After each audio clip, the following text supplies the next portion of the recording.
Today's case, Aisha Degree, missing, age 9, from Shelby, North Carolina. Year, 2000. Status, unsolved. In the early mornings of February 14, 2000, for reasons unknown, Aisha packed her book bag, left her family home north of the city, and began walking along nearby North Carolina Highway 18, despite heavy rain and wind. Several passing motorists saw her. When one turned around at a point 1.3 miles away from her home and began to approach her, she ran into a wooded area. In the morning, her parents discovered her missing from her bedroom. She has not been seen since. An intensive search that began that day led to the location of some of her personal effects near where she was last seen. A year and a half later, her book bag, still packed, was unearthed from a construction site along Highway 18 north of Shelby in Morganton, at the point where she ran into the woods. Clues about what happened to the Falston Elementary fourth grader sporadically popped up in the last 2 decades.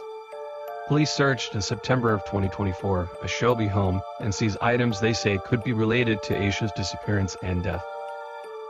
September 2024, Cleveland County Sheriff Alan Norman says investigators believe Aisha was killed. Deputies signaled new developments in the case when, in a driveway 4 miles south from the Shelby home Aisha never returned to, they found a long green 1960s-style car from Roy and Connie Dedman's property. A search warrant was executed by the CCSO and the FBI in relation to the case.